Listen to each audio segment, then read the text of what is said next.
Welcome back to another episode of Real Legends Podcast. I'm Bo. I'm Dan. And tonight's episode is Sweet Smell of Success, the slimiest slimeball movie of all time. That's true. Slime City, dude. This was Slime City.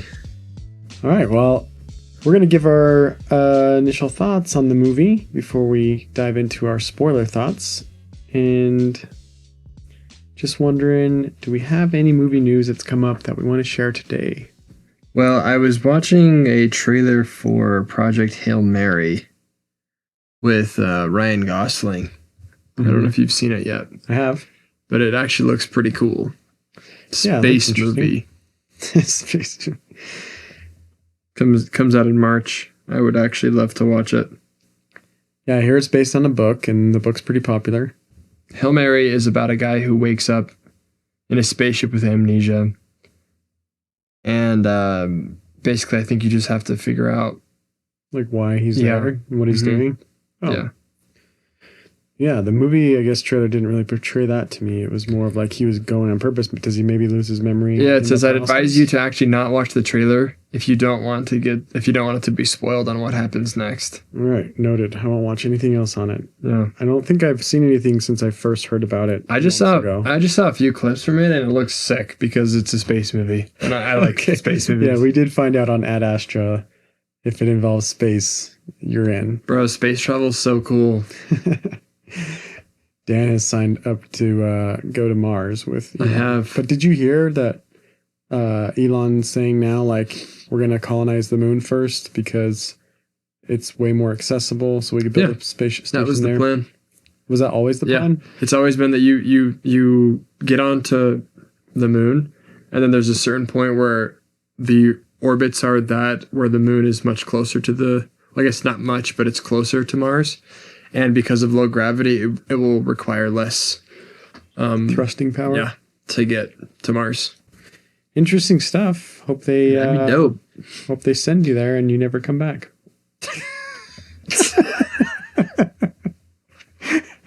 Thanks, man. Just kidding. I appreciate that you're here right now at my home recording this and being in person. It's great. I love it. I'll see you on the moon. Well, we're gonna get into our initial thoughts. I'll go first this time. What a movie.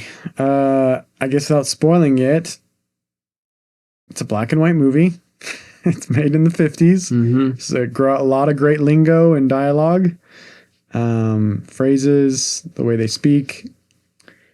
I think it's pretty well acted. Some of the cuts, some of the shots don't match as much as it seems like we do later on in films, or even maybe films of this era. Like some of them seemed a little jarring. Like we'd cut with Falco looking towards a person, and all of a sudden he's like looking somewhere else when they cut to a wider shot. Just a few things like that I noticed, but no movie's perfect, and pretty well made, pretty well acted. Camera work was pretty good. Like the camera would move and make multiple shots out of one camera move. So yeah, I think the movie is very old. That's for sure. And I think that it suffers a little bit from the lack of storytelling. I think it does not a great job at being super clear with its objectives. Like there was several times where I was like, what is even happening right now? I feel like I was getting pretty lost pretty often about like what exactly is going on. And I feel like sometimes older films struggle a little bit more with that. But I do like the movie. I think it's cool because we've talked about this before, that there's movies that are like everyone's happy, everything ends really, really well, and you leave feeling kind of happy. And then there's movies where it's a tale of, what do we call them? A cautionary tale. Yeah. And this is a cautionary tale. Feel like? Yeah. You don't finish the movie thinking, wow, that was a very happy ending. You leave being like, wow, these guys suck. And everything they did was just so nasty. Yeah, and I kind of hope the worst for them in some ways. Yeah. Also, it kind of made me feel like after finished watching it, and maybe this is because of other things I've been viewing and listening to lately, but kind of made me feel like, wow, if things were that bad in the 50s, nasty and gross, like they have to be just as bad or worse now. Oh yeah, much worse, I would argue. Because some things were better then. Yeah. And now we've lost a lot of Christianity. We've lost a lot of American patriotism. Yeah. And so it's like, if things are that bad then it's like, well, they have to be at minimum equally bad now. Yeah. So anything you're seeing people do in this film, there's someone out there doing something similar or worse. That was something I liked about this movie, though, was that it does kind of expose the nastiness of journalism. Yeah. How journalism is very, very rarely just about telling people the facts and the story. It's about smearing someone who you don't like. Yeah, or like just smearing for the benefit of getting money. Yeah. Getting your piece in the paper. Yep. And moving your way up the career ladder. Yep. It's interesting though, because I know you mentioned this in an old movie, and it is, but we did watch a 1942 movie, Casablanca, and I gotta say, I like that one a lot more. Much better. Casablanca was awesome. Casablanca was an absolute banger. Yeah. I can't say the same for Smelly movie. Sweet Smell of Success. It was more like Stinky Smell of Success. Yeah. It's a very ironic title. Yeah, I think so. Intentionally, yeah. All right, well, unless you have any other initial thoughts, I think we'll just move into spoilers and spoil this like a 4-day-old fish. So the movie starts off with papers going around the city, and I never found out, is this Chicago? Where does this take place? I think it's New York. There's a moment where they work for the New York Globe. Oh, is that right? So I'm assuming it's New York. Yeah, okay. So that made sense because that one girl talked about Jersey. But I thought, well, it could be Chicago still. She talked about Jersey. Yeah. It kind of looked like Chicago. But yeah, it's newspapers going around New York City, and we're introduced to the main protagonist of the film, who's not like a good person or a hero in this case, or someone you're rooting for. And he reads a paper and sees that something's not likable about it. And that's how we launch in the story. And it basically follows this guy, Sidney Falco, as he lies, cheats, backbites, snivels, acts, manipulates his way to try to make a buck and to be successful and get his smut into papers. Yep.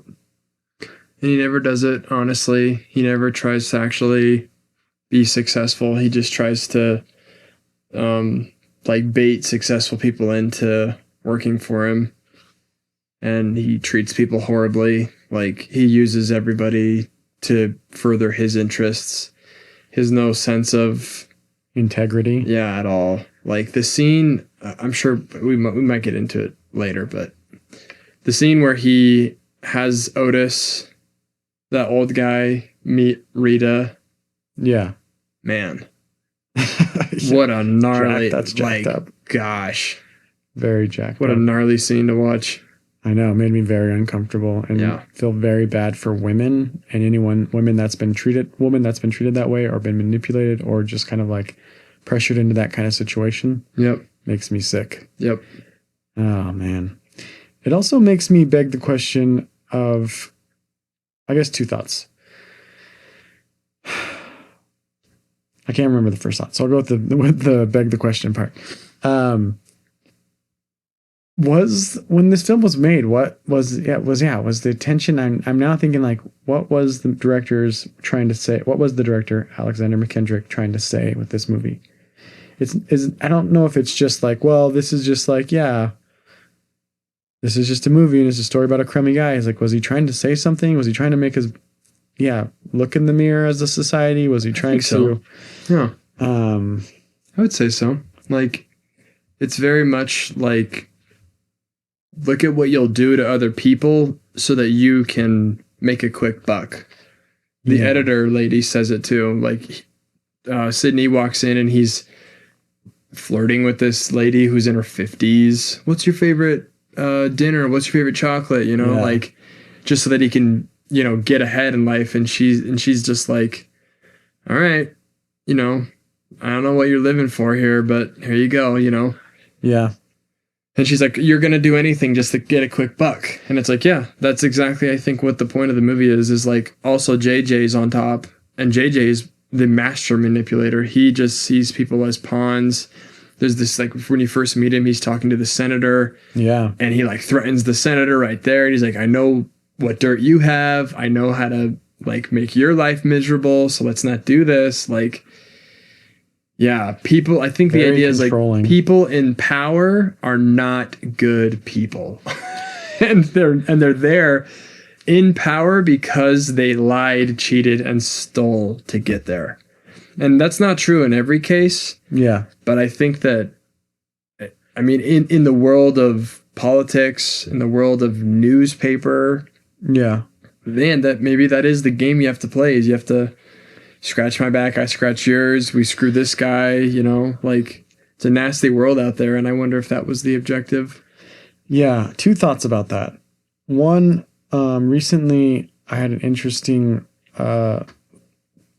Sunday school lesson actually, where the teacher presented the idea that like power in itself is not a bad thing. Right. Because kind of when you think of power, you think of like, at times you can think of either like, well, you know, godly power, God's power, or you could think of like corruption or control, domination, but he's like, I want you to think about power in this way. He proposed this. He's like, power is the time in between what you say and what gets done.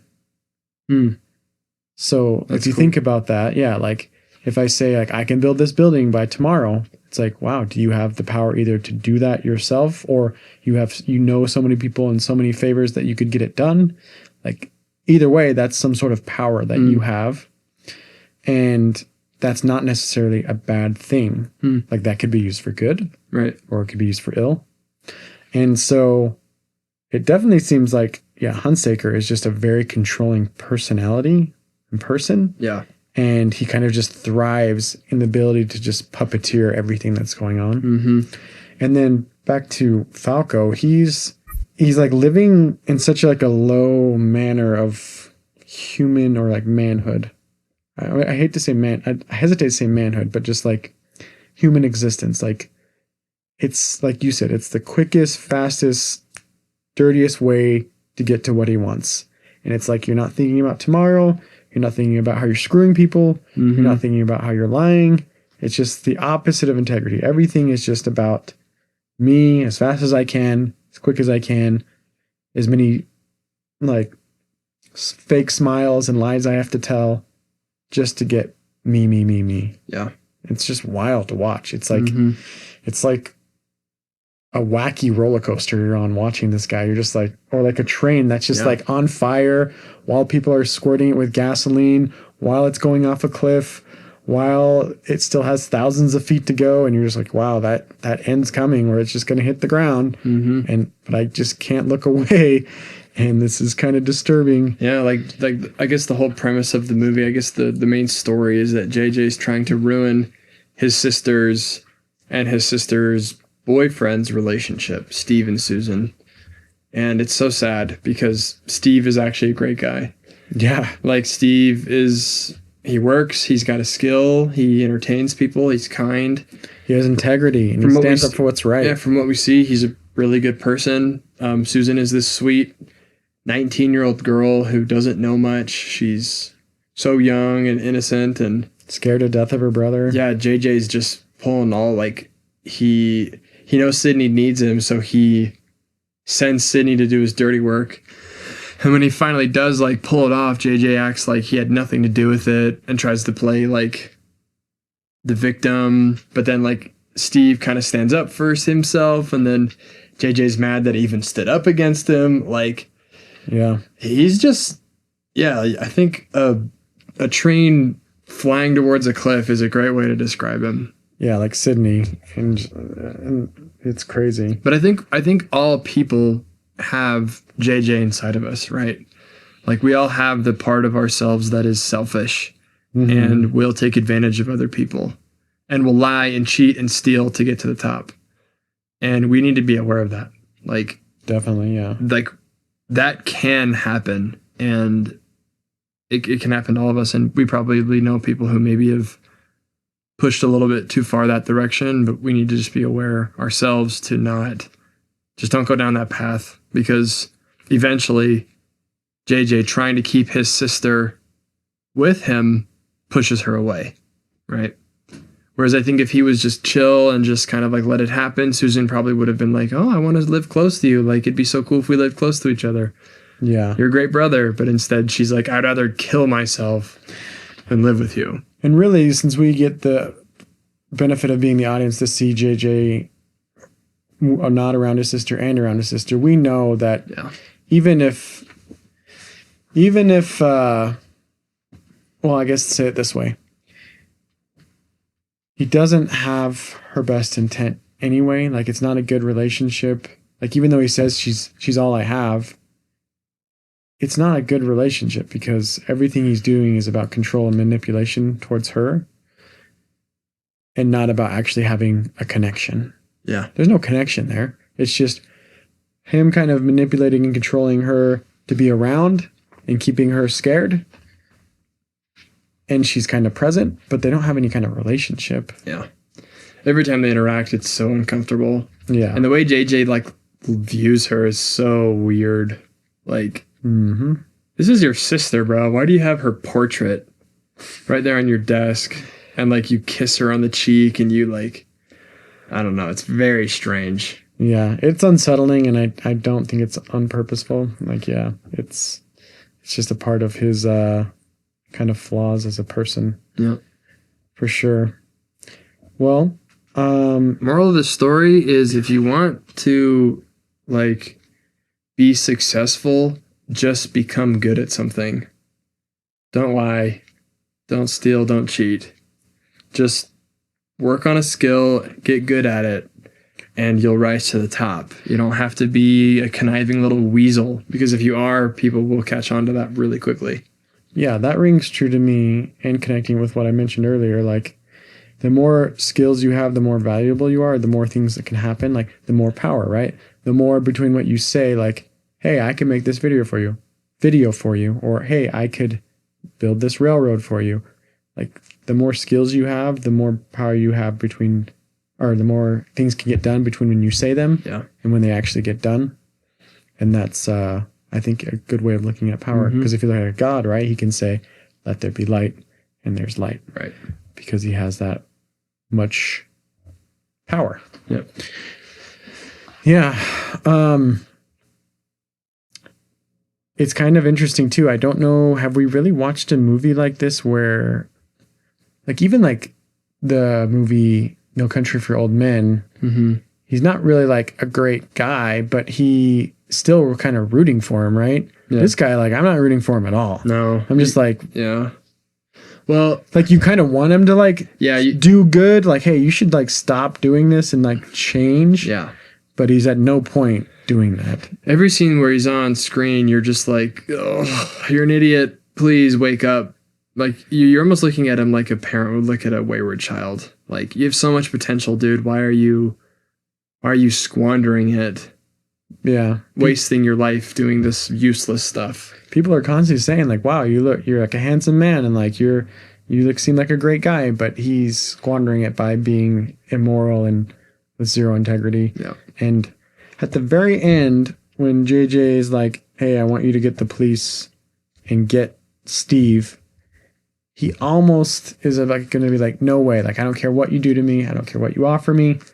I'm not going to do that. Like, I'm not going to sink that low, because no one deserves to get beat to death by the cops. And then he has his price still. And he does it. Yep. You're like, oh my goodness, dude. Maybe we do just apply these story questions, though. Whose story is it? What do they want? What do they need? And do we care? I think it's Sidney's. Yep. I agree. He really wants to be successful. And in the first scene, he talks to his receptionist, who, by the way, he just treats horribly. It's very sad to watch. Yeah. Is there something I can help you with? 2 minutes of silence. It's like, geez, man. The crazy thing is he knows like he's doing things wrong, but then he'll like project and be mean to people. Like there's later in the movie, she's very uncomfortable about everything that's going on. And he's like, I get the idea that you think you live in some sort of wonderful land. Like this is the real world. Grow up. And like, he's like mad and mean towards her, even though he's the one doing the wrong things. And she should feel bad and she should feel uncomfortable and she should feel like, wow, the world is kind of more bleak than I would like it to be. And so I guess back to the story questions. He does want to be successful. I agree. Yeah. And I feel like the need is like, maybe this is like a tragedy where it's like he doesn't meet the need, which is like, hey, you need to just be honest and be moral and not, I mean, at the very least, not go to the police and get Steve beat up. Yeah. At the very least. But even before then, like you need to like turn your life around and stop lying and conning your way through life and just walk away from Hunsecker and just find a clean living. Or how would you say that? Fresh, what is it? New slate, fresh new, turn a new page. Yeah, turn a new page. Find a honest living. Yeah. Yeah.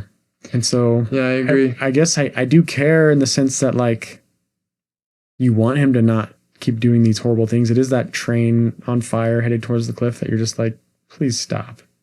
Like, please, like hit the brakes on this thing.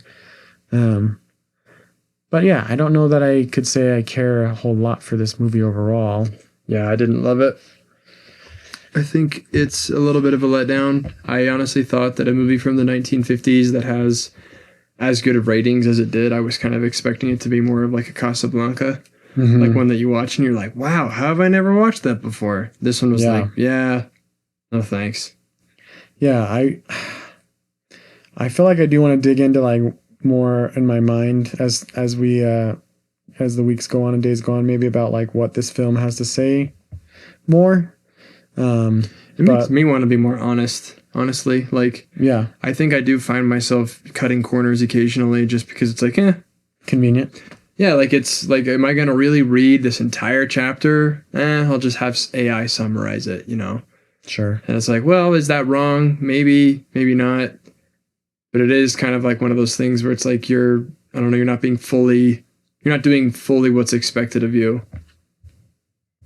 Yeah. But I think, it's a tough thing to just always be wondering, like, are you being, because I mean, in the church, we're expected to be honest in all our dealings, or at least we strive to be.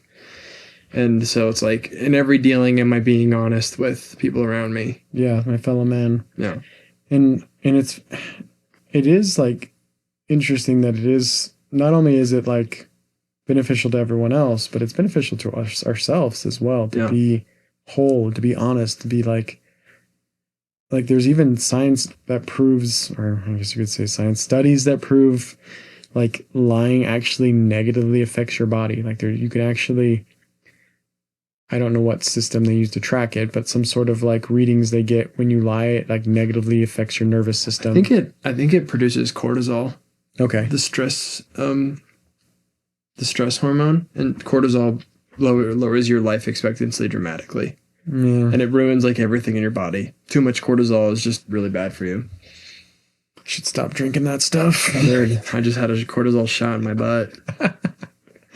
Yeah, I would agree with you. I think it's a bit of a letdown. I don't think I can give it legend status. No. We didn't touch on this too much, but we got to throw out a few of these zingers. Like, true. The cat's in the bag and the bag's in the river. Some of these sayings were pretty awesome. He says, I wouldn't waste a shot from an elephant gun on a mosquito. Yeah. Like, geez, what a zinger. You're dead, Sidney. Go get buried. That's 4-day-old fish. I ain't buying it. Yeah, exactly. Stinks. I ain't buying it. All right. I think we'll just score this out then, huh? I give it a 6. Yeah, I think I'll give a 6.5. But it's not one I don't know if I see myself revisiting this movie. There's been other movies I've said that where I've kind of regretted that, but I think this one and a few others I don't think I'll regret saying that. I think there are better films. If you're going to watch a black and white movie, go watch Casablanca, baby. Yeah. That's a great one. 12 Angry Men. 12 Angry Men, also great. Mm-hmm. But we're not giving up on these older movies. We're going to find some of the best ones and watch them and review them on the show and give our thoughts about the story, characters, and morality of these movies in our lives. And yeah, we've had a blast doing the show. If you haven't checked us out on YouTube, check us out at Real Legends Podcast and on Instagram at real.legends.pod. We post shorts with all of our movies, giving little recaps of things and getting some footage from the movie. So it's a fun little way to engage with us, comment, give your takes, and tell us what you think of this movie and other movies we've reviewed. But in the meantime, we will catch you at the cinema concession stand. Catch you on the flippity flop.